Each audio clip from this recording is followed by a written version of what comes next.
All right, so welcome everyone tonight. My name is Karen Binns and I am the president of ICT Educators New South Wales. We have a few board members on here. Helen is our secretary, and you can feel free to contact us, any of us, at any time. But tonight's, we want to challenge you about Minecraft, and let's see how we can leverage that in our classroom. And so Dr. Bron Stuckey is a friend of ICT Educators New South Wales and loves Minecraft and has done amazing projects with Minecraft along the way, and I'm going to hand over to her and let's do the journey together. Thanks, Bron. Okie doke, I'm just going to get my presentation up so we can get started. All right, so tonight's titled Challenge Yourself to Leverage Minecraft in the Curriculum. And so what I'm going to do is show you 10 challenge ideas that I think are really cool. And they move from less complex and less requirement for teacher knowledge through to quite complex and some level of significant teacher knowledge. And so it's really probably, yeah, K to 10 and beyond. So you'll see at the bottom there, there's a bit.ly address, Challenge Yourself Minecraft. That's the PDF file of this presentation. That's in a Dropbox folder, and you can download that from there to go through all. You'll then have all the addresses of anything that I show. So you have access to that if you want to follow along. And, you know, my contact details if you want to chase up with me afterwards.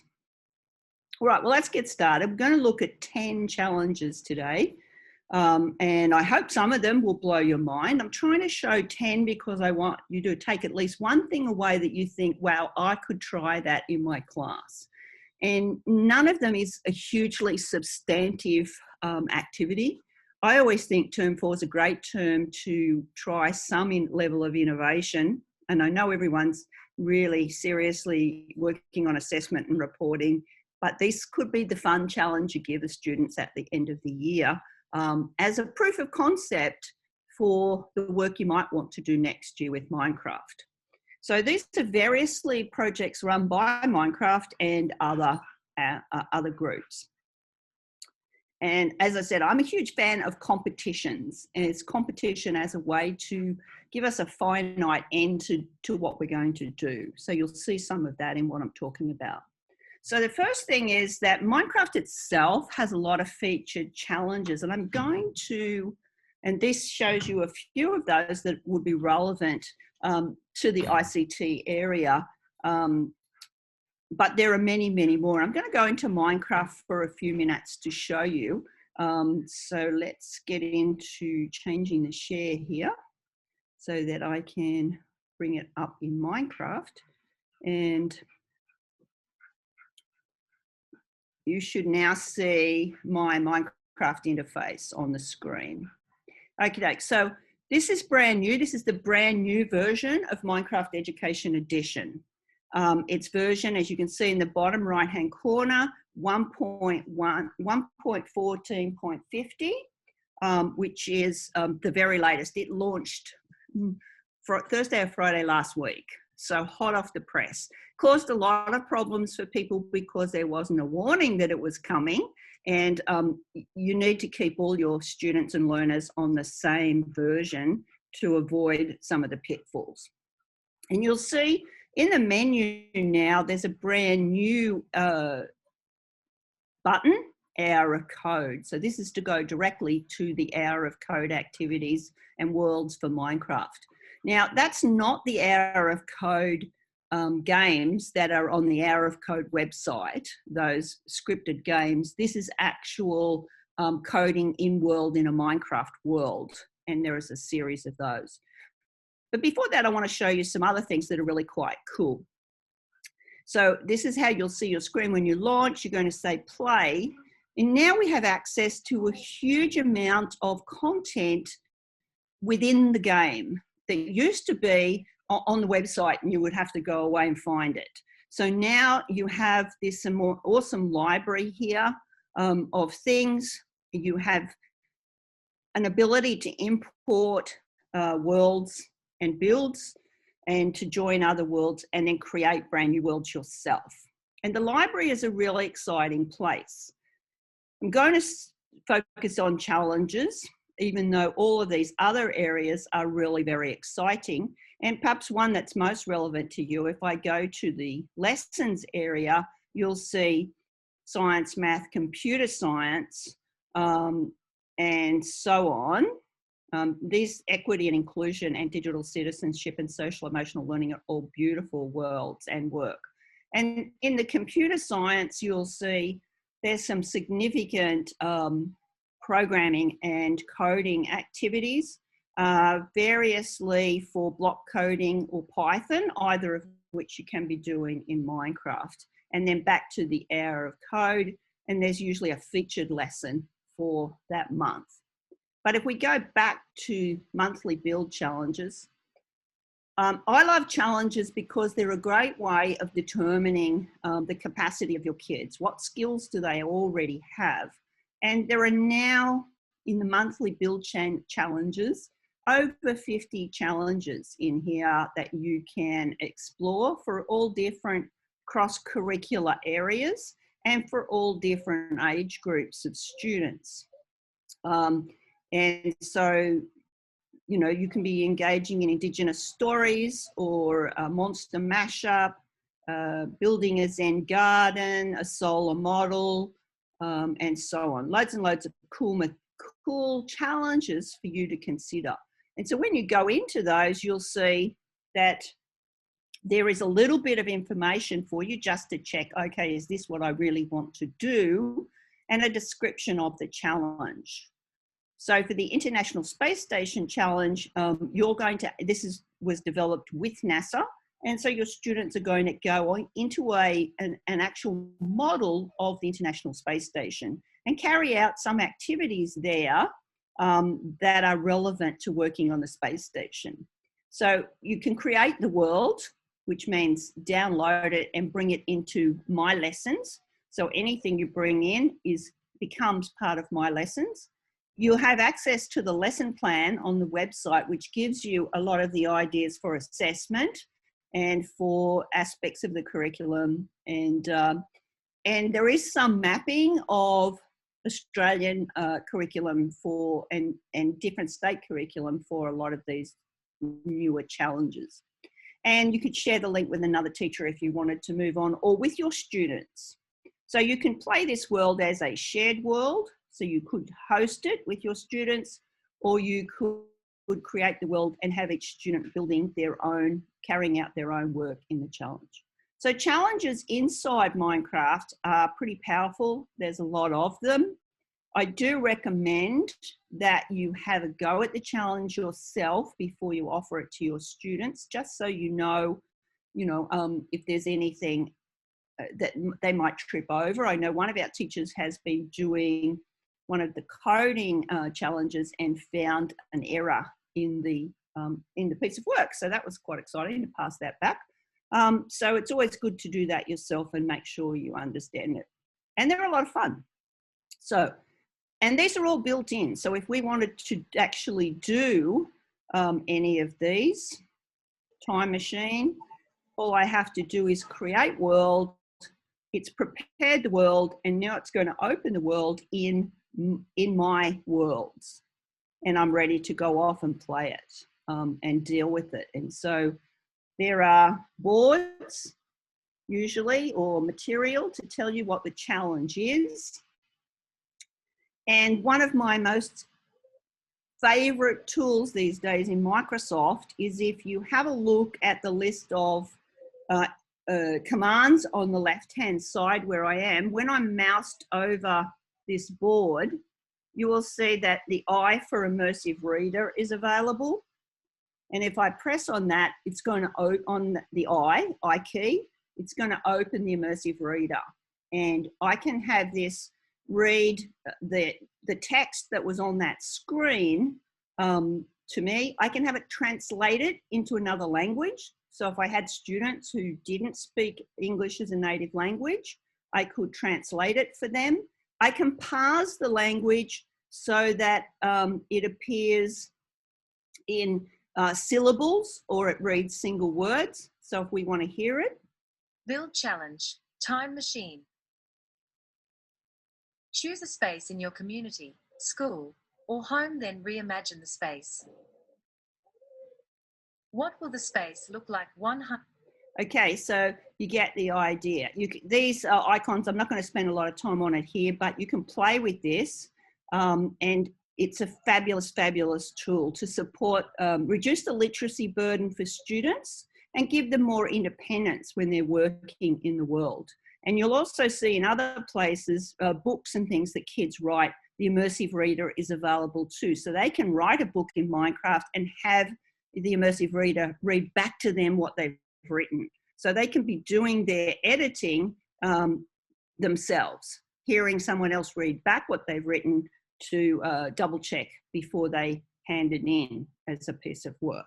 So I just wanted to show you that because the immersive reader is a fantastic tool for those of us who work particularly in primary or with ESL students or students with additional needs. It's a great way to go. And I was showing this earlier in the week, and a teacher said, oh, I have a student who doesn't speak English. She's from Laos, and she could translate the task by showing him how to use the immersive reader. So, all right, I'm going to come out of Minecraft for a second and go back to my presentation.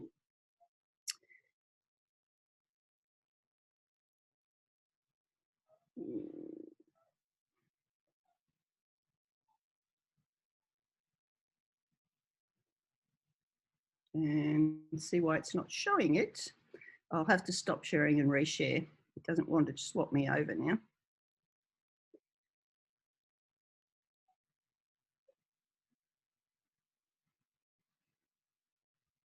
Ooh, that's tricky. It's lost my keynote presentation. Sorry, is there any question while I'm just digging this up why it's not showing me my keynote?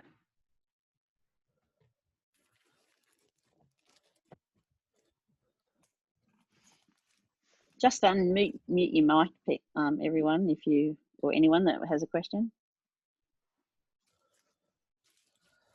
Yeah, I'll have to. I must say that I haven't updated my lab because I haven't, my computers at school, I should say, because I haven't been game to, for fear of not having everybody in sync.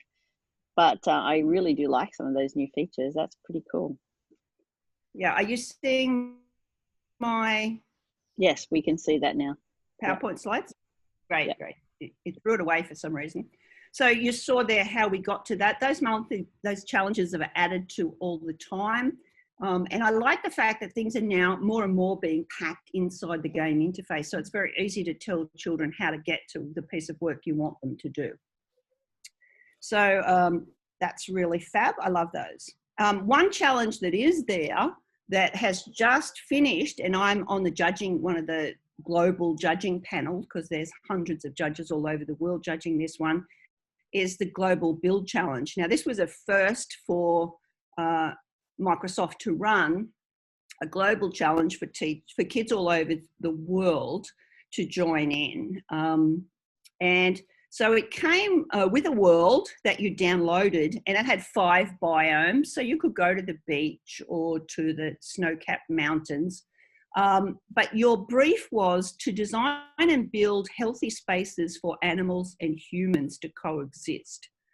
And you had the 5 dedicated biomes you could visit. So hopefully it gave you an option that was close to the local context to use. And the reason for this particular challenge was out of COVID, was the fact that, for instance, dolphins were reappearing in the canals in Venice. But on the other side, wild boars were appearing in the streets in some other countries. So because people weren't around, animals have been moving maybe back into territory that was theirs in the first place. And the challenge was, how can we build something where we can coexist? So that's a really beautiful challenge. The actual competition has finished, but there is absolutely no reason that you couldn't do the challenge now or later down the track. All the teaching resource is there for it, for you to use. There's some great video and loads of cool trigger ideas for using that in your classroom. And, you know, you could split your class up into different biomes so they can go off into their different areas to design and then come back and share what they've created. So this is a really beautiful challenge. I'll tell you more when I've judged the entries that I've got. And by the way, most the students had to present a video as their unpacking of their design, and that's a really great way to go. So Global Build Championship. The third project I want to talk about is the Sustainable Development Goals project. And this is developed by a classroom teacher, and it's part of why I love it so much. And it's called the Sustainability Shuffle. And so this was a Pass the World project where the teacher started off with a certain terrain and passed the world to different teachers in different countries to develop the work. And you can see Ben Kelly there. It's a beautiful project with loads and loads of really cool teaching resources. You can see my name on the list. This is from the 2 years ago. And our group of teachers, we built a wind farm because at the time that was big news in Australia. So it was quite relevant for us to do that. And then we handed it back and it went on to the next countries around the world. Now, the Sustainability Shuffle doesn't have to go around the world. It could go around classes in your school. It could go back and forward between two schools or groups of schools in a district. It's a really nice way to look at the Sustainable Development Goals on a local, with a local perspective, and to have the kids adopt something they care about, research it, and then build a way to demonstrate it in Minecraft. Now that can be very simple for very young kids through to something that's coded and programmed and interactive for more able or more experienced students. So the Sustainability Shuffle is a really lovely idea. And even that Pass the World idea, we've got a project I'm doing with Victoria at the moment called the Connected Communities Project, because I'm pretty sure you know that they've just come out of lockdown and children haven't been at school for largely 2 whole terms. And so the project that kids are passing around in our community is to design a new style of community living so that no one will be lonely, alone, or unfit or unhappy should they need to go back into some kind of isolation. And the kids are really thriving on the idea of having a say about the things because they've just done this. They know what that's about, what that isolation's about. So that's a really nice project. So you can pick a theme or a topic and pass the world along. Bit of advice, make sure it comes back to one person who keeps the archive of all the different worlds. And in Victoria, we've got the teachers, the kids to make a 2-minute walkthrough of what they've added to the world. And so you can imagine the first group of kids who designed their part of it from Silverton Primary School are going to be so excited when they see the final world to see what was added to their start. So it's currently at its 4th school in Ruppanyup in Victoria. So Hour of Code in Minecraft this year has really upped the ante. And I'm just going to play this little video.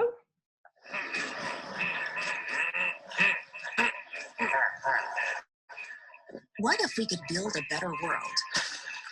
Through code. Together, we believe we can. Download Minecraft Education Edition and help us bring 2 villages together through the power of code. You will experience empathy and compassion for your neighbor. while embracing the diversity that makes us all uniquely special. And it doesn't matter if you're new to coding or to Minecraft. It's easy to get started with blocks or text, but there's no limit to what you can do. Start the Minecraft Hour of Code for free today. Okay, so let's go back to Minecraft.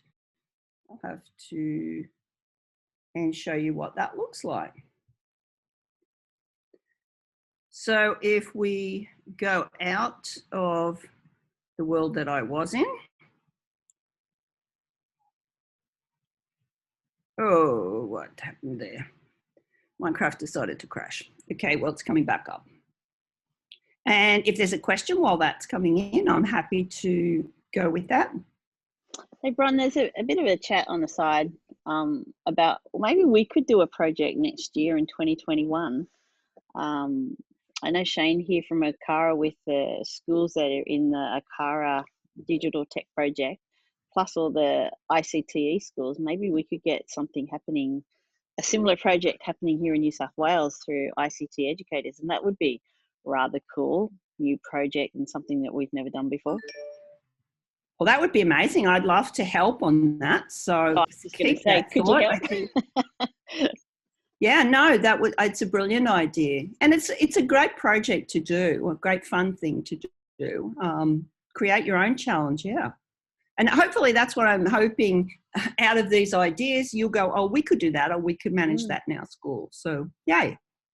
So all maybe right. just to keep interrupting for a second, maybe Helen, who's on the board here as our secretary, could just take note of that, and maybe we'll see who's interested from the attendees here, and get a Google form out and see who'd be interested in and what kind of things we might look forward to doing in Minecraft for 2021. Just even as an experiment, even if it's not a competition, but just to pass it around and let the kids see that, you know, sometime during the end of next year, we could, you know, have a party. And we've all learned through COVID that we can have online presentations where we can invite a whole bunch of people that wouldn't normally get together, and yeah. Well, I think it's a great way to go. What we did was we came up with the topic because it seemed, you know, was a really topical thing to do as the kids were starting to go back to school.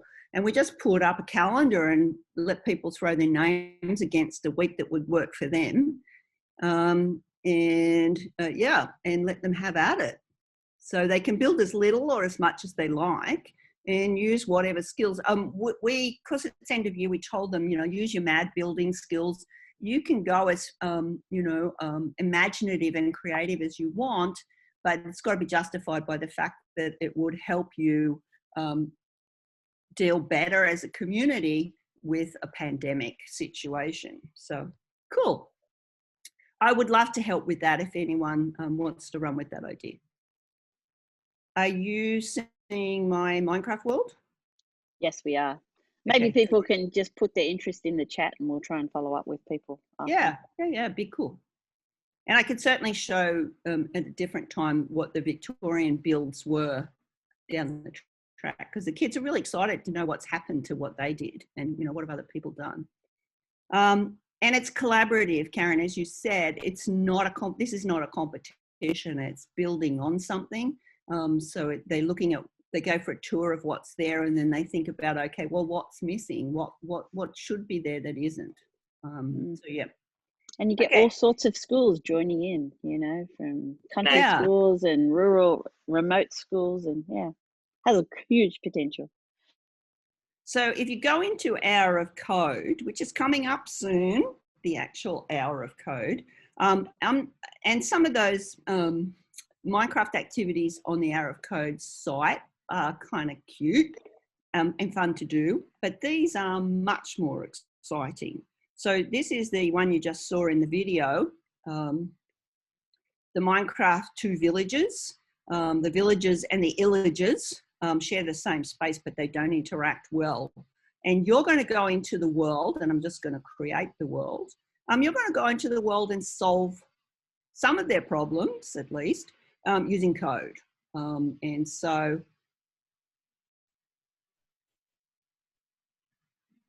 I've just clicked on that, and so we're getting some of our information here. And you'll see on screen, there's that immersive reader I was talking about. So anywhere you see that icon, that I'm just passing my cursor over it, it will read that piece of text to the student, or translate it if they would like to have it translated into their own language, or, you know, however you want to go with it. So this could be in French if you wanted to, if this was a world about learning French, and students could go and check their understanding by hearing it read back in English. And so that I love this tool. So this actually sets up the scene now for you to go and do things, carry out some tasks. And I'm just going to jump through these because you can jump in and explore it yourself. And so you see here, as typical with most games, that this guy's trying to get my attention. And I need to move closer to him. And so he's giving me now the reason that I'm there. And what I love about these worlds is the attached narrative. So there is a backstory like a proper game, and you know, the narrative's being built. It's a nice example if kids are building their own worlds. I've just finished teaching teachers how to use these NPCs and to create this kind of interaction in the world. So it's a very cool thing. So you can go and do things, and you can choose, how do I want to do my area of code? Do I want to go with blocks, or do I want to code with Python?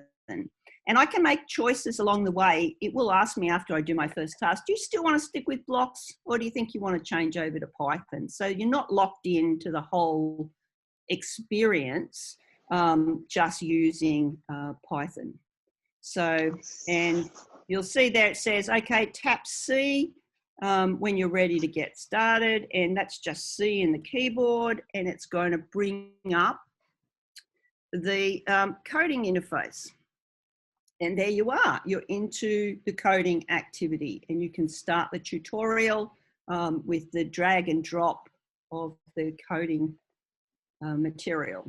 And so you have to find your agent. I'm not going to spend a lot of time in this because it is fun and you will enjoy exploring it. So I'm going to come out of that. I just wanted to give you an idea of what it's doing. Ron, there's a question from Jessica who says, yes. can we as teachers try Hour of Code before the event and then do it again with the students, or can you only do it once? Oh no, you can do it lots of times, and this actually has a reset in it. So if you go partway through and you decide you want to reset an activity, you can do that. This is actually downloaded another world. If I go out of the world, and I'm just going to exit the lesson. I can get a certificate for as much time as I've spent in the Hour of Code. And I'm going to exit the lesson. But if I go back into view my worlds, here's the hour. I've got a couple of them because I've launched it a couple of times in demonstrations. So I could have my version that me as the teacher runs, and I could have this version that I want to host with the children. So they're all coming into my world hosted and playing together. And then they can chat and tell each other, give each other hints and talk about what they're doing. Or you could have them all play individually because they can access all of these. So yeah, lots of different ways to do it, but you can see I've got a couple of them because it creates the world each time. So if I just go back to my presentation.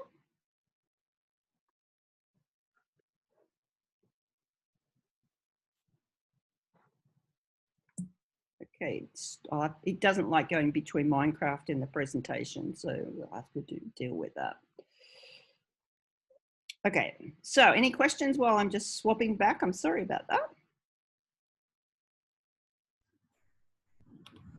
Bron, I noticed when I was going through the list of teachers using the global sustainability shuffle thing, you were listed as post educational or something.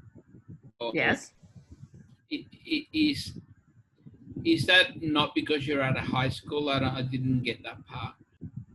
Oh, I'm a consultant, and I work for different departments of education. So I've done work for New South Wales Department of Education with Minecraft, and I also work for Minecraft Seattle.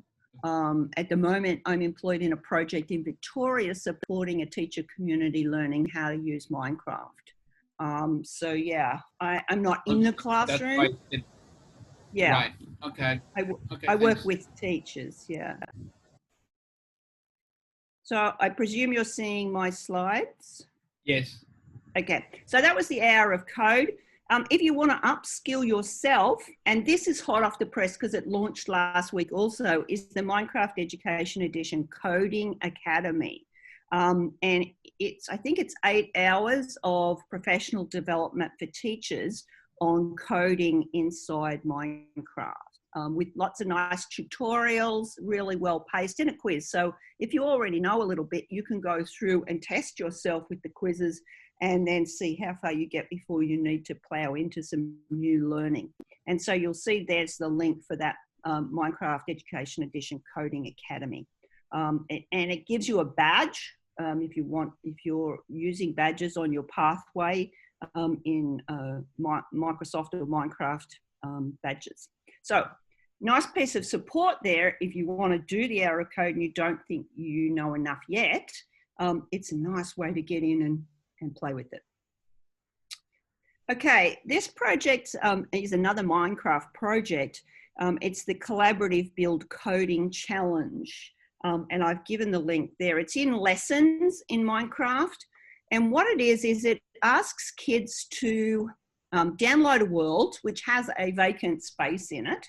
And this is actually an assessment task, I would think, because it's to be completed after students have done some study on coding. And so they're asked to use loops, conditionals, operators and variables in the task. And what they're asked to do is to create a challenge for their peers and that will use those things. So they may code something and then ask their friends when they pass the world to them to try and guess what code created that, or how that was created, or, you know, it's up to them how they manage it. But there's a vacant, like an arena for them to build whatever it is. So maybe the world launches, the agent builds something, and you're then asked to recreate that with code.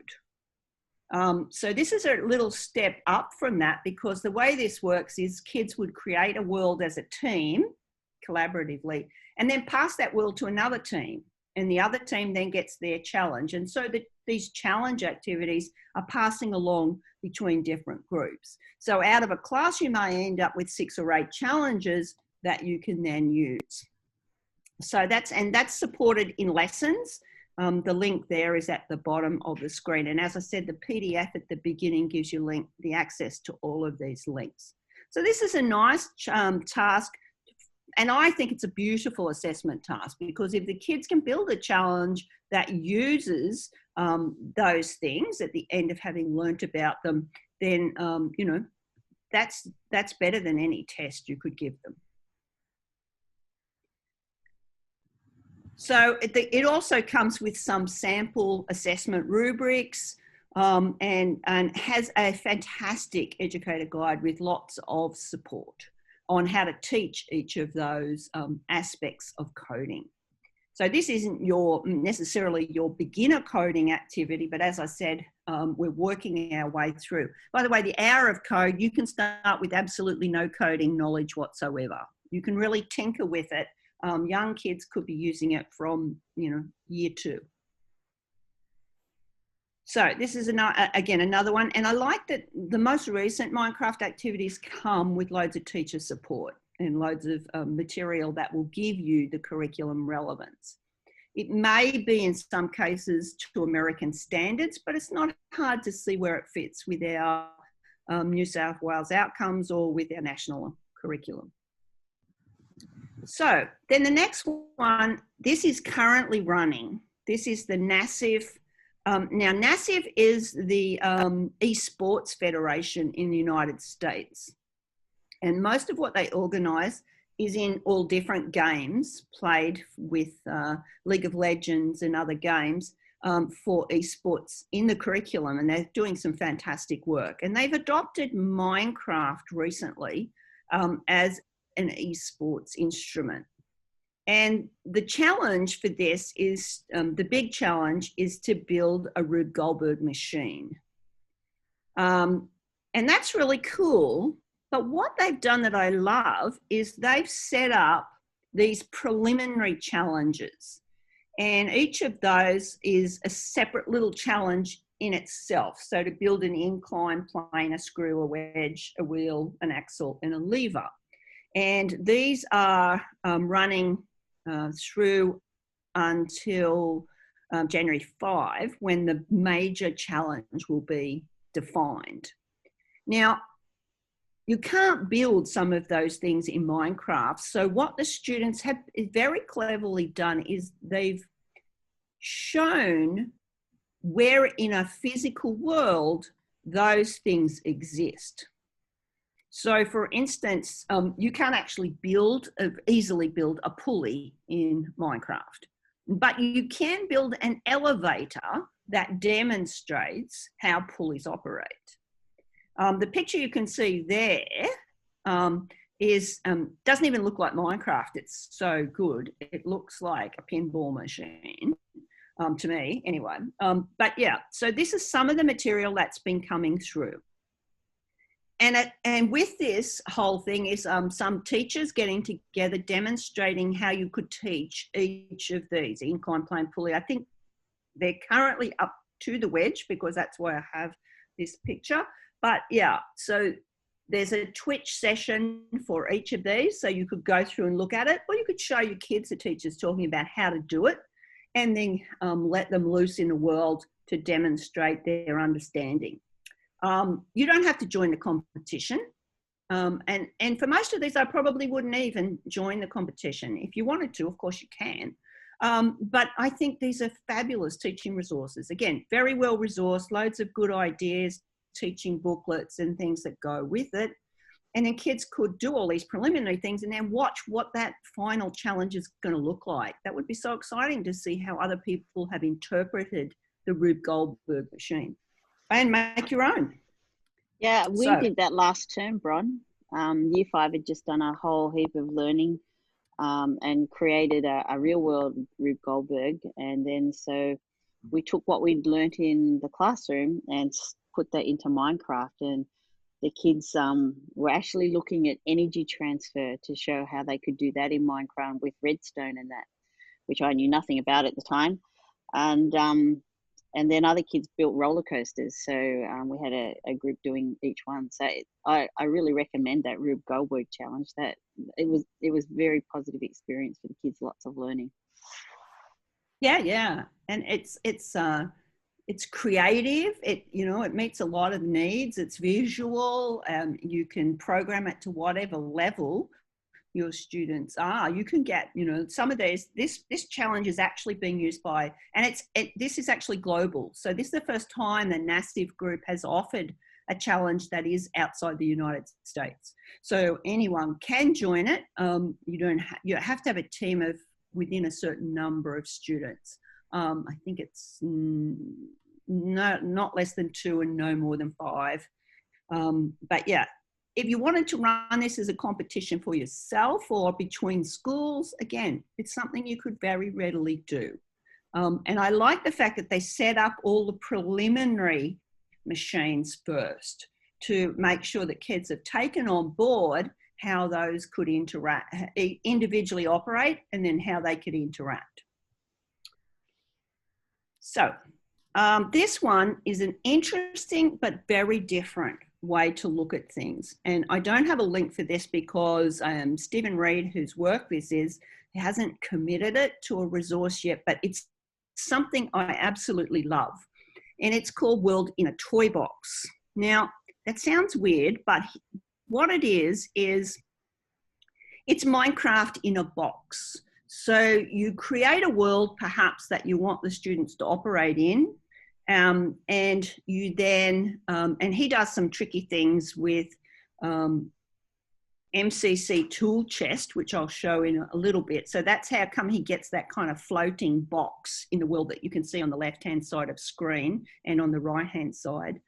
But what it is building in that space. For instance, it could be Paris, and you will get your kids to come in and research what are the icons of Paris? What are the things that people would need to know about Paris when they go there? What should be in this box of Paris? So you consider it like a box of mementos of Paris. And so you put those together in a box. You're not trying to recreate all of Paris, to build all of Paris. You're doing something more discerning than that, because you're researching and choosing maybe the 10 most important things to be there. So the one on the left is actually Pirates Cove, where he was getting the students to do some work on what they've been learning about pirates. And the one on the right is a renewable energy world that has a wind, water, solar, and so on area in each of those. So it's renewable energy in a box. It's not a whole world where kids can wander off to something. It's keeping it discreet and focused. So they've got to be working on what's the focus of the box. And so as a concept, I really love this because it gives it a discrete space. I mean, you don't have to do the fun thing he's done there with the MC edit. So you can't build outside the box. There is no world outside the box. But you can just create the box and have your students develop something inside of that. And I think it's a fantastic project. And just to understand some of that, one of the things that's very cool about what you can do with Minecraft, and I'm going to throw to Karen in a sec because she's just done this, is the use of structure blocks. So if you want to export a build in Minecraft, so for instance, I want to take the Eiffel Tower out of my Minecraft build and I want to take it into something else to work on it or to use it, then you place a structure block, which is just another block in Minecraft. And when you click on it, it asks you to say, you know, what box, what area are you attaching to this structure block? And it allows you to export part of your world, your whole world, depending on what coordinates you put into the space. So if you can see here, this is one I created on just a play world that I was creating, and you can see that block with the circle on it, that's the structure block. And so it's created this cube around a certain set of parameters, and then I can change those in the other settings. So if I wanted to expand that to take more of that world or object, I can. Or if I wanted it to go higher, because I've built the Eiffel Tower, I need it to include high, then I can do that. Karen, do you want to just talk about what you just did? So with my Year 6 students, we did a whole term on a mission to Mars, and the students used Minecraft we used the Minecraft lessons on Mission to Mars, and we also in our science program used all the lessons from the NASA website. There's got a whole bunch of science experiments that if you're going to Mars, you needed to understand certain science things. Then part of the challenge of that, so this was all leading up to a Mars day that we had just a couple of weeks ago. And in the Mars world that you can get on Minecraft, the students needed to build a habitat that had 3 different layers, and all of that is actually in Minecraft to explain it. And they could build a rocket, and they could build a Mars rover. And then once those things were built, I have a set of Kai's Clan robots, and Kai's Clan uses AR and VR. And what we did is we exported the things that they had created in Minecraft to with using the structure block, and we learnt lots about XY coordinates in the meantime for maths, and what you can and can't do. And we, once those blocks were exported, we imported them into Kai's Clan and created QR codes and stuck them on the robots, or sometimes if they were a habitat, they were static. If they were a Mars rover, the robots in Kai's Clan became the Mars rover. And we had one class on one side of Mars and another class on the other side of Mars. And one class had something that, you know, class B had, and class B had something that class A had. And we used all those structures to create and solve a problem within that world, AR world, that we created with the within Kai's Clan itself. And we coded those robots to traverse the terrain. So does that make sense? Yeah, so it's very cool. You can take it into Tinkercad or Tinker. There are other places you could export it and use the thing you've built in Minecraft. And you can take it into AR and VR materials as well. Yeah, we're going to try SharePoint Spaces over the next 2 weeks. See how that goes as well. Those same structures that we made, we're going to try them in a new world, just so that the kids can see that they can build worlds in lots of different spaces.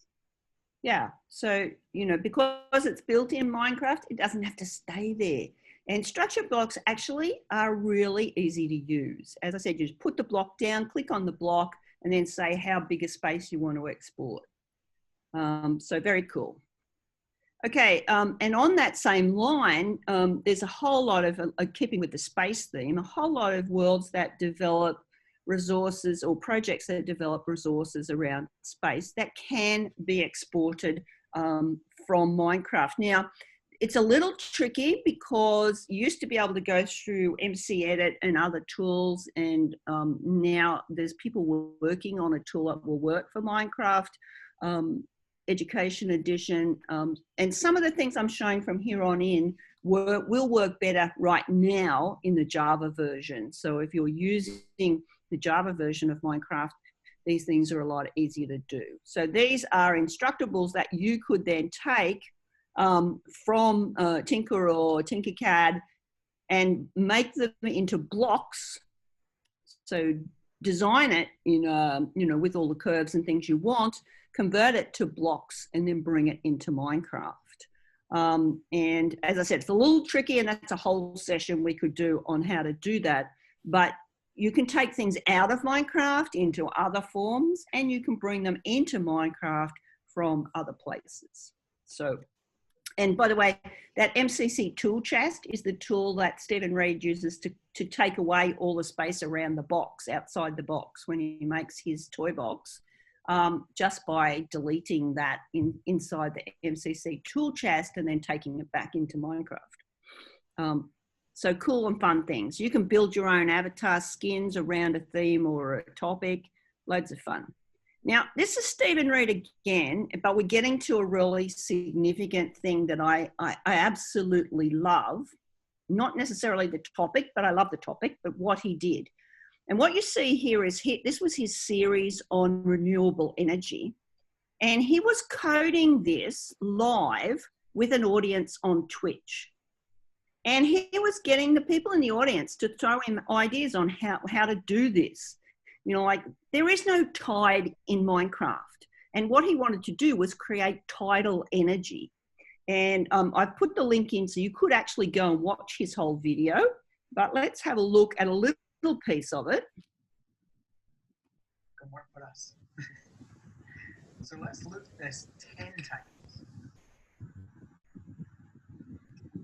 And what I do want to do is set up a clear command. So I'm just going to take this one and just call that clear. I'm going to get rid of all of this because my workspace is getting messy.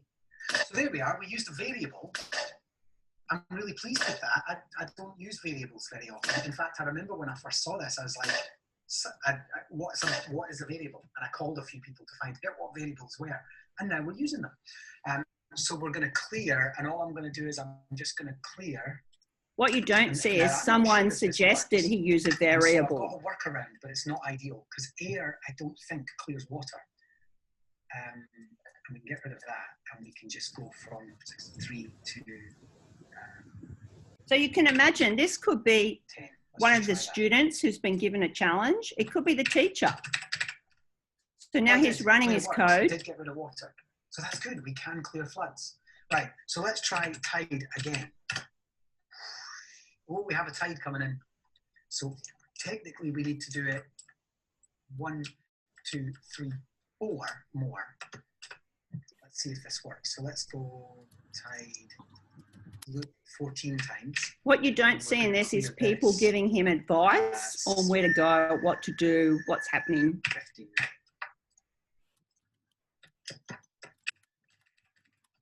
Clear. And tide. Whoosh. Oh, I need it one more and then it'll do what you said earlier, which is about room 117, which is about doing it on flat ground, I think. Or was that was learning like a boss said that. Okay, so let's take this to 15 times. I'm just going to stop that. So you get the idea that he's coding a significant thing, like to create a tidal pattern in the world and then to be able to use redstone and other blocks to power something from that tide is not an insignificant build in Minecraft.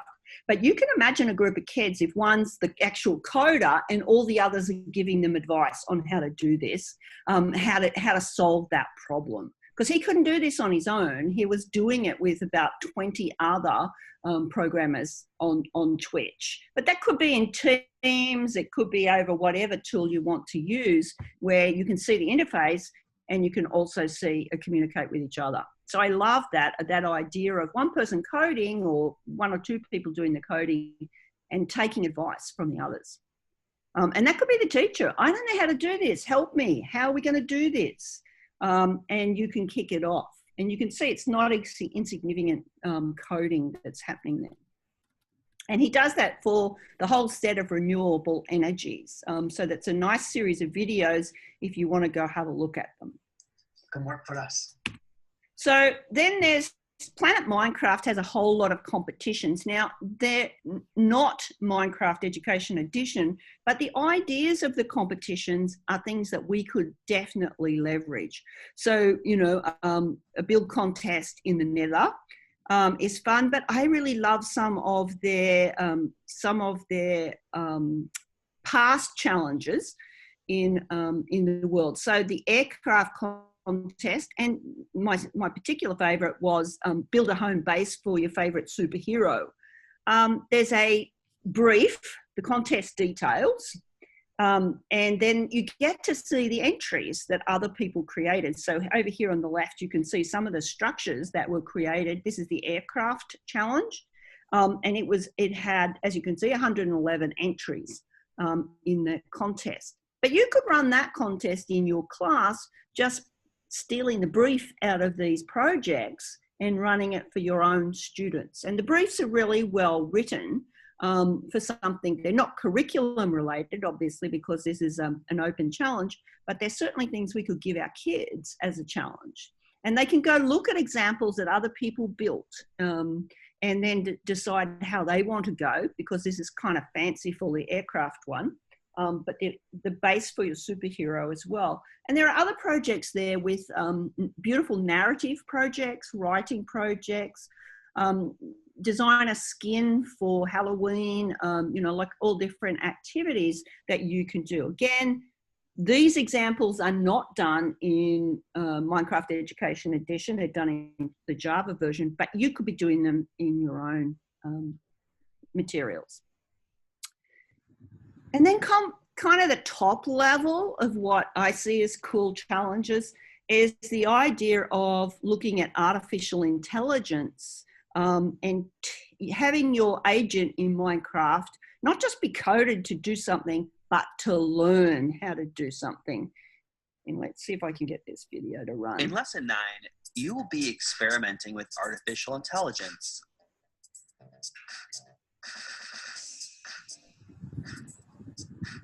Or AI in Minecraft. Artificial intelligence is intelligence demonstrated by machines. But how do they start to become intelligent? In this lesson, you will give the agent some information. You are basically training it what to do in certain situations. The more information you give it, the better decisions it will be able to make on its own. Given enough code, the agent will be able to handle a variety of situations on its own, making it seem almost human-like. This is artificial intelligence with the agent in Minecraft. Run a program for your agent to create a maze. Then create that maze's starting and stopping locations. Create some artificial intelligence for your agent to complete a randomly generated maze. Create some artificial intelligence for your agent to search and chop trees in an area of your choosing.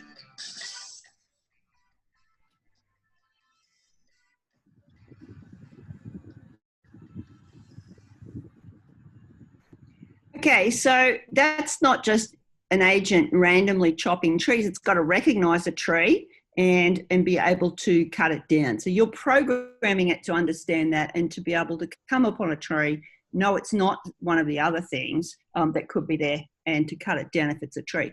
There's a really nice challenge for very senior students to design an AI to survive the night in Minecraft in survival mode.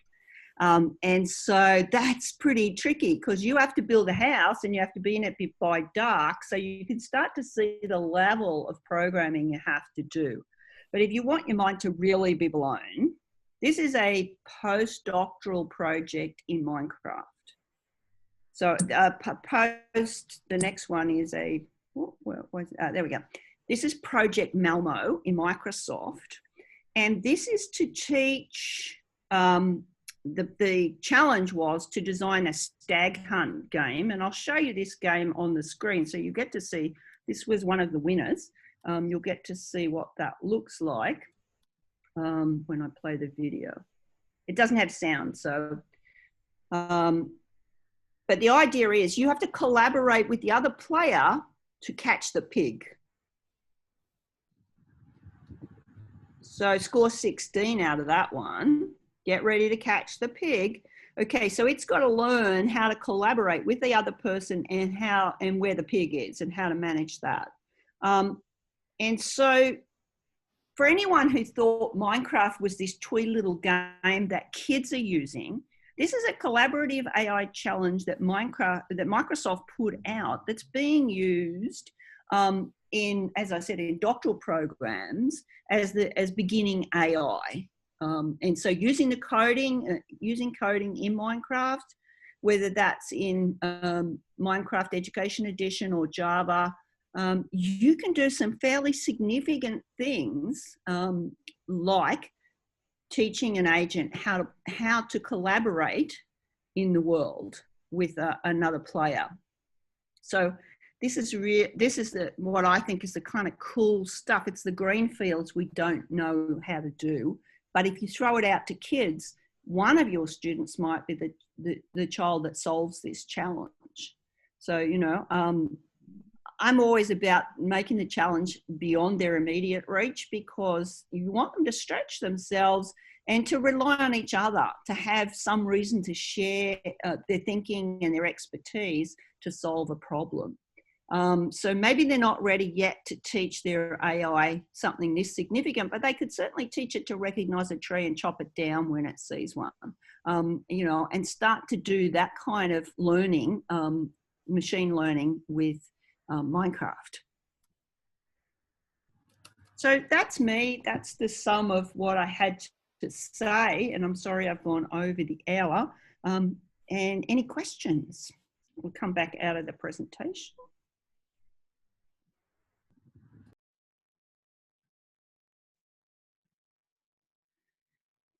So, does anyone have a question or? My question is with subscription to Minecraft. I'm not a teacher yet. I'm still learning how to be a teacher. Do I have to wait for my email address from the department to join Minecraft, or can I use my student email address to join Minecraft so I can learn? You can use any email address. The departmental or school email address is only important for what's called a tenancy. So for instance, everyone has the email address in Karen's school could collaborate in a world. So kindies through to year 7 could collaborate in a world. The teachers I'm working with in Victoria, any school could collaborate with another school. So it's only the email address, but you could download and get involved just with yourself in Minecraft Education Edition with your own account. And you would need to then use a different account when you're working in a school. My question that I posted when I subscribed to this session was with Minecraft work with the Apple Mac. Yes, I'm on a Mac. Oh, that's good news. I'm on a Mac. It works brilliantly on a Mac. It works really well on iPads, and now it works on Chromebooks. So, excellent. Yep. And even on your Pixel phone if you want to. So yeah, there are lots of versions for all of those different ones. And we ran a session recently with teachers coming in on Surfaces, MacBooks, and iPads into the same world seamlessly. So yeah, it's very doable now. As I said, the usability of Minecraft, if you saw Minecraft even a year or 2 years ago, this is really moved up a scale in terms of usability and support for teachers. There's really classy resources, and a lot of Australian teachers are publishing resources in the teacher lessons. So you will find, you know, kind of prolific teachers like Lynn Telfer, David Jones, you know, a number of different Lauren Sturks in New South Wales. You know, a number of different people have published really phenomenal lessons on the Minecraft system from Australia.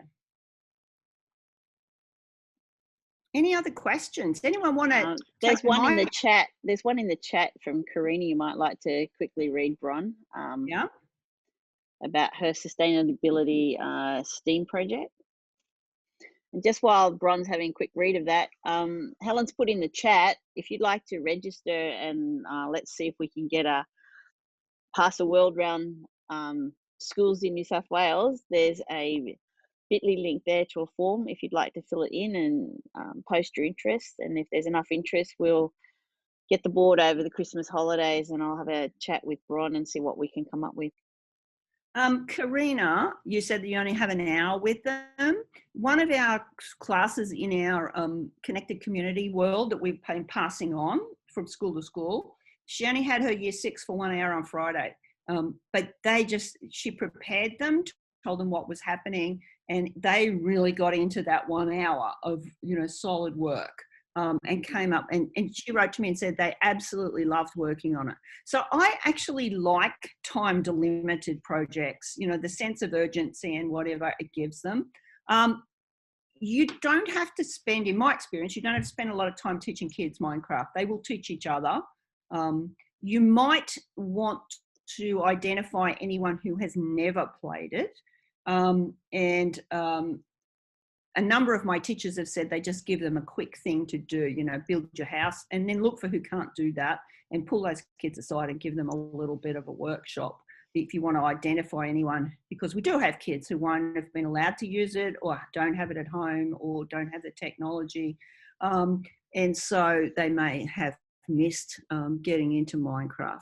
But I would agree, 60 minutes is great. I would just say everyone's in the same boat. You know, everyone's going to have 60 minutes to work on their sustainable development goal. And, you know, they might have made some decisions about it before that. And then that 60 minutes is get in and get on with it and pass it on. I think that's fantastic. I'd love to hear how that goes.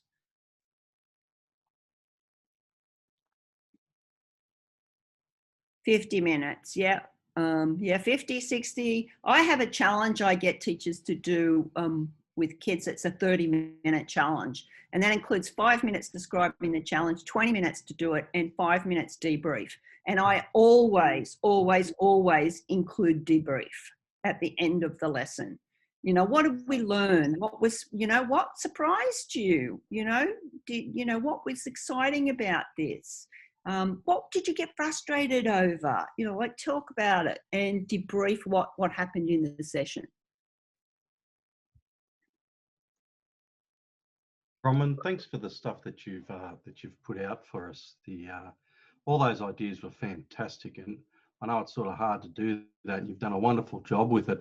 I've had sort of one extended over a few days experience of Minecraft with a group of students, and like Zandra, I put this in as a question for you, and I'm just wondering, because you've given me and everyone, I think, so many ideas, and you've said that Minecraft has changed so much, but this group of students basically,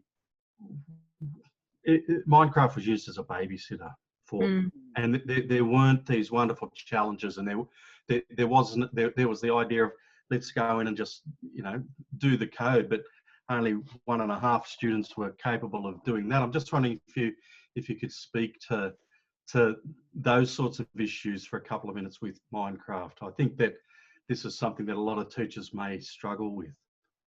Yeah, it is an issue. The whole Minecraft as a babysitter. It's like the watch a movie on Friday afternoon kind of you know, thing you don't want to see. And I think that comes down to teachers just being a little bit frightened of the kids knowing more than them. And Karen's one of the first people to say, I don't know how to use all of this, but they do, and they can show me. And that's the kind of attitude you have to come into it with. You have to not be frightened of them knowing more, but you do need to ask, how did you do that? Show me, teach me how to do that. And they love teaching their teacher. So that's one good point. In terms of the coding, there are some brilliant tutorials in Minecraft for the coding. So you can go into any world and then open the code and you'll find the little tutorials, and they're fun things like make it rain chickens.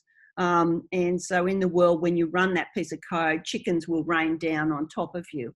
Or parrots out of cakes. Yeah. And they're all fun little things that kids can self-pace through once you show them where the challenges are. So, and it's really well structured that they're not having to dive into significant coding very early. But it just teaches them the logic of coding to start with, and to appreciate the logic of coding, which is, I think, what we want to do. We want to, a friend of mine, Yasmin Kafai, says we want to create not computer literate kids, but we want kids who participate in the computer generated world. And we want them to understand how things are generated, so how code operates and how it works.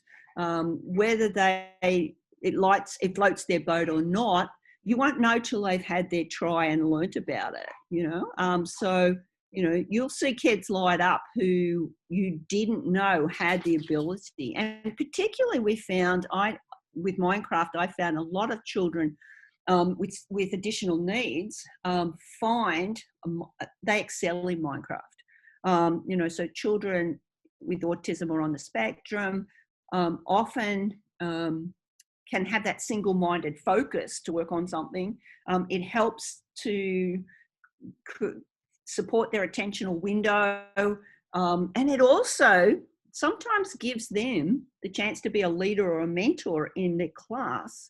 You know, one of our teachers was saying last week, this little boy in her class who doesn't have a lot of friends because he's a little bit awkward, but in Minecraft, he did something spectacular and all the other kids wanted to know how he did it. And so now he's really flipped into being the it boy in the class because of what he can do in Minecraft. So to start coding, I would do the tutorials because they're fun. And yeah, I can show you where they are if you want me to. Let's see, I'll have to start sharing again, but yeah. Ron, what I found with the tutorials too is that class management side. When you have all the students working on the tutorials that are in Minecraft with the coding, you easily as a teacher can tell who's off task, because there's an expectation of what you can see on the screen, whether the chickens are raining or the parrots are hopping out of the cake or you've built a yellow brick road. And it also levels the playing field for those students that have never used Minecraft, because they're not relying on their skills to get around the world or build. It's all about the coding. So it can be a really good place for everybody to start, when you're not certain of actually how to use Minecraft in a world as such. Yeah. I think I run a topic called Minecraft interaction for teachers, which is really nice because it's teaching how to program an NPC. So you saw those dialogue boxes with characters in the world, how to program them. Well, they can quiz you on something. They can give you something. They can send you to a URL. They're the interaction that occurs in a lot of different games. And so, you know, that's the beginning of interaction. Then there's redstone and actually powering circuits and creating that kind of circuitry in the world and building, you know, roller coasters and those kinds of activities. And then there's the coding. And I think, you know, there's a whole lot to be done there that kids will eat up once you show them how to do it. So if I go back in, I've just opened up a world and you should see that. And if I'm just going to hit the C key on the keyboard, it's now opened Code Builder. And it says to me, do I want to do make code? Do I want to do Python? Or do I want to mod my world with Tinker and build mini games? So, you know, like you're actually making a choice here on how you want to go. And then you'll see the tutorials. Now these, and they just automatically come up. So if I've started a project, this is one I did, the pyramid one, where it builds a pyramid and you watch a video of the agent building a pyramid, and then you ask kids to deconstruct it and try and build a pyramid with code. It's a fun activity. But raining chickens, all these are fun little tutorials that kids can step through on their own. And you know, that was as hard as it is to get to them. And you know, so it says, again, do I want to go blocks, Python? And some kids are past that. They've done Scratch and all the other block programming. They want to see what's on the flip side. They want to see the text code. So you've got the option there. You could do the same tutorial in Python or JavaScript. And you can move on through those. So yeah, cool stuff. So we start the tutorial. Oh, sorry. Yeah. Oh, sorry. I just want to be aware that Cameron's got his hand up and wants to ask a question when we finish. Okay, go Cameron. Sorry, I put my hand up. I didn't want to speak over you. I wanted to know about how you could probably lead or develop like a center of Minecraft in your school, like how you train other teachers. Because like you said, Minecraft could be used as a babysitting system. How do you train their confidence and build that culture, like Karen mentioned in the messages, a culture of Minecraft in the school? Okay, there's a page on the Minecraft.net website called Australian Resources. I'll make sure Karen has the address for it. But I developed this activity. It's a 30-minute thing. There are 10 30-minute challenges. And what I've proposed is you get your staff together. Everyone decides on the challenge they're all going to do. And you take that challenge into your classroom and you say to your kids, okay, you've got 30 minutes, build this. So I've given the same challenges to teachers. So one of them was to build a gateway to somewhere intriguing. Now, they didn't have to program it as a portal that would actually take you somewhere. It just had to have a gateway that looked like something I would want to walk through.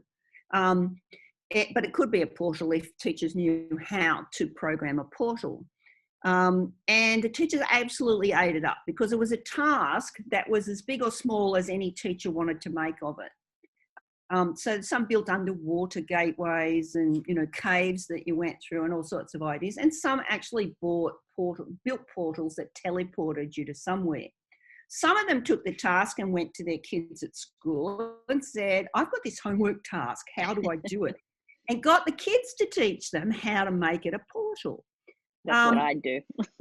Yeah, and me too. And the interesting thing was those teachers then gave that task to the next group of students and said, let's build a portal and see what you can do with it. So that's what if a team of teachers ask their kids to build a portal and say 5 minutes at the end after they've done it, say the gateway, and the other tasks are all really interesting too. They're 30 minutes, absolutely 30 minutes. It's a strict 30 minutes. 5 minutes to find the task, 20 minutes build it, 5 minutes debrief.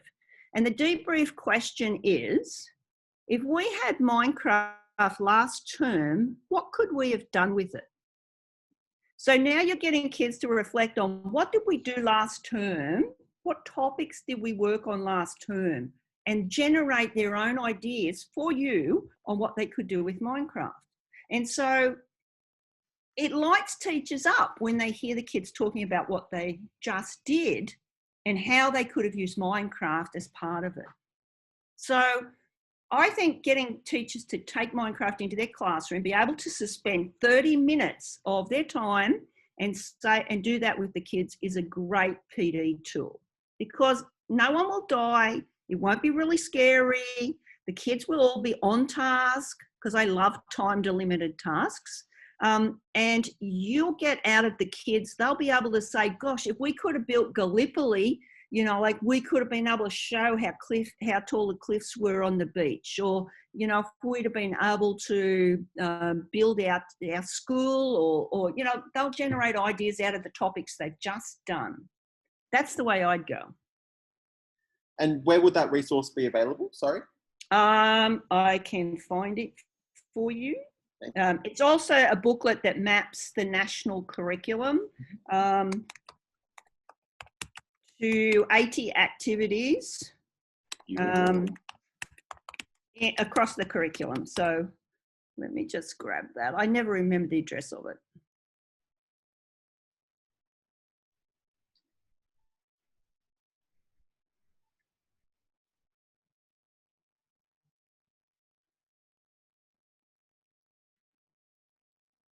I think I've got it. I'll drop it in the chat. I have to stop sharing for a sec. There we go. Yeah, easy to remember. I should remember it. Minecraft.net/Australia. But there's a whole lot of stuff there. And that the list of 30-minute challenges is there, and the PD idea. So, you know, I'd run a 10-minute, here's how to walk, talk and fall in a hole with teachers. And then I'd give them the 30-minute challenge to take back to their classroom, get them to see what their kids could do with it, talk about what they could have done last term, have the teachers come back and say, okay, are we willing to try something in a small step forward in our classrooms? Sorry, Bronwyn, did you put that in the chat? Yes. Oh, sorry, I sent it to privately. Sorry, I'm not just speaking to you privately. I'll put it in the chat for everyone. Yeah, there we go. Yeah. But yeah, I give them a little thing to do, because it's fun, but it just seems insurmountable if you don't know what's ahead of you. You know, and I've worked with teachers teaching them remotely, and raining chickens is very funny and everyone laughs. So, you know, those little bits of coding are fun to do.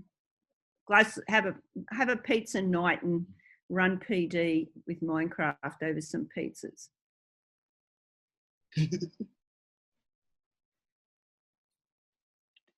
Any other questions?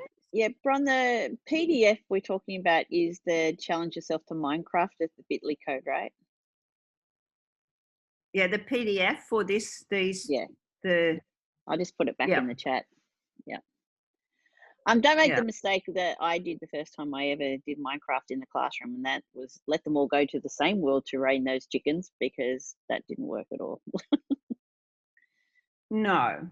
And the other thing about those single tasks that I just described is they are all single player. So I actually don't, for that introduction task, I don't put them in the same world. I want them to go in and individually do something and then everyone have a look at what each other did.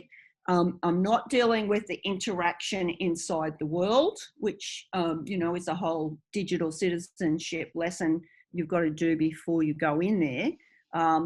Getting kids to talk about, you know, what roles do we want to have when we're playing together in the world. So, but that's an individual task. So they're focused on their own individual build. Some people are asking me, oh, sorry, Bron, some people are asking me what the secret word is. It's agent.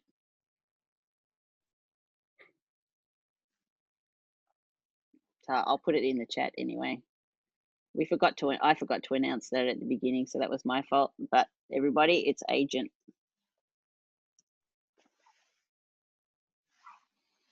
So yeah, I have some, if you go to YouTube and look up Bron Stuckey, you'll find there's some videos there, the recordings of sessions that I've done with teachers in Victoria, if any of those are useful. You know, there's some good stuff there. We're doing coding for beginners on Wednesday this week, and we'll be raining chickens, yeah. And some other cool fun things outside of those, and we'll be featuring the Hour of Code. But we just did a webinar last week on using Minecraft for students with additional needs, which is very popular. Yeah, so we've had a few really cool ones. And so they're all up on YouTube if you want to follow those along or use any part of them. But I think find a project, find something fun, say, okay, we're going to do this in an hour, or we've got a week, or we've got whatever. Let's see what we can come up with. And throw it over to the kids and see what they can do. Look for who might need some support. Look for who your leaders might be. Yeah.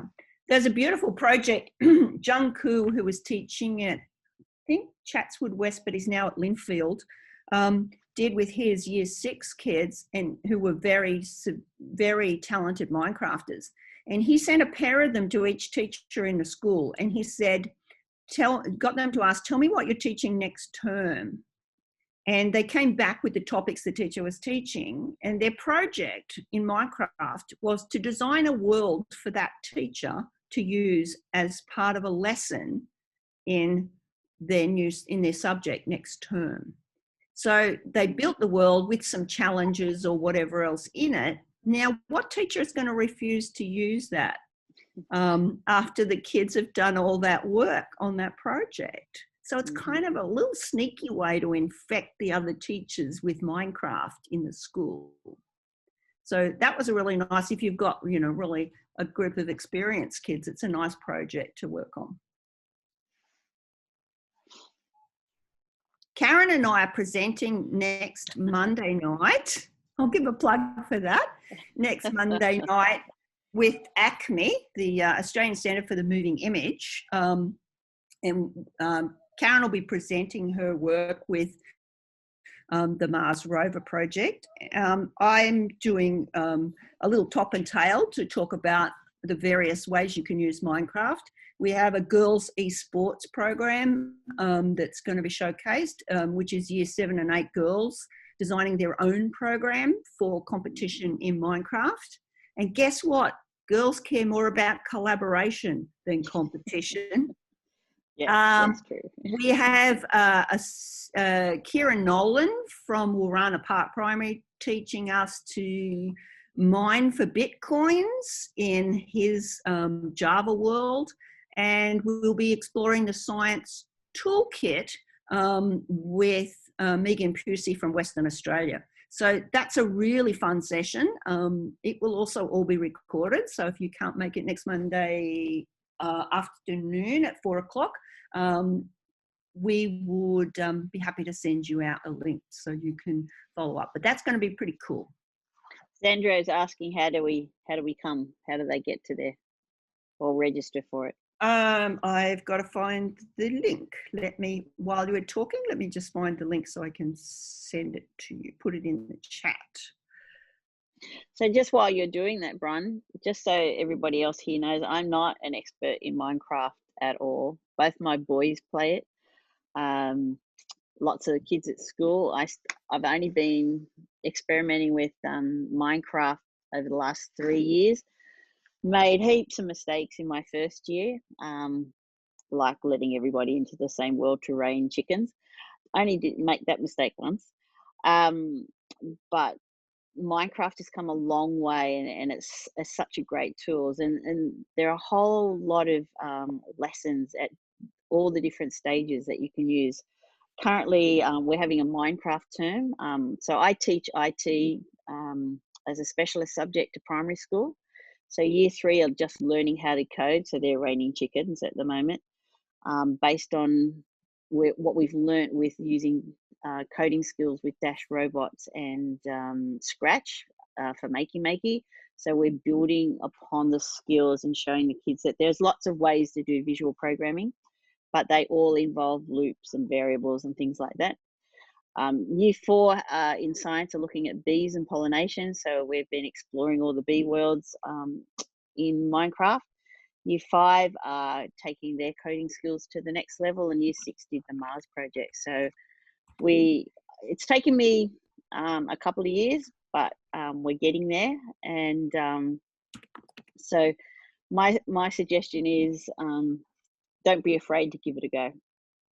Yeah. And yes, you make mistakes, but the kids will forgive you, and you just say, "Oh, didn't know how to do that right." You haven't earned your chops in Minecraft if you haven't fallen in a hole or flown off the edge of the world, or we've all done it before. So yeah, you just got to be able to laugh about it, and being a bit silly with your kids is really beneficial. They don't mind seeing that you can't do something, and you're not supposed to be the programming expert. You're supposed to be the curriculum and pedagogy expert. And that's a role they're never going to have, but you will, no matter how much you try to learn Minecraft, you won't be as expert as some of the kids in your school already are in year 3 and 4. So yeah, it's a lost battle. Don't try it. Just be prepared to throw things out there and let them solve the problem. Find out how they did it. If that's making musical instruments that actually play when you bounce around on them, or all sorts of cool stuff, the kids will find ways to do it.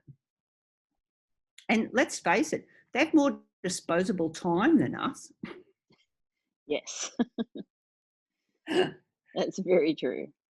So yeah, come along on Monday night. We'll be in breakout rooms for part of the night. So it's meant to be hands-on. So you're going to learn something, how to do something. So, you're going to look, if you want to come to Karen's session, you'll be learning how to use a structure block to output something. Esports, we're going to be teaching how to run a girls' club in your school for Minecraft. The science toolkit will be looking at how to run science experiments in the Minecraft science toolkit. And as I said, learning to understand the concept of bitcoins and blockchains with Kieran Nolan. So a little bit of something for everybody, I think. I'm looking forward to it. It's going to be fun. All right. And if you've got teachers who saw Minecraft a while ago, you need to say to them, no, come back and have a look at this now. This stuff now is user-friendly. Definitely much easier to do and much easier to run in the classroom. And the classroom management side of it is easier in that you can recognize now when the kids are off task. So especially with the coding tutorials and that, you can, if you're actively walking around the classroom and engaging in your classroom management strategies, you can actually don't need to know how to use Minecraft to work out whether students are on task or off task. That's what the biggest win for me has been, and why I've increased using Minecraft in the classroom, because I've now been able to recognize how to not just build a culture, but work out the strategies with classroom management as well. Yeah, absolutely.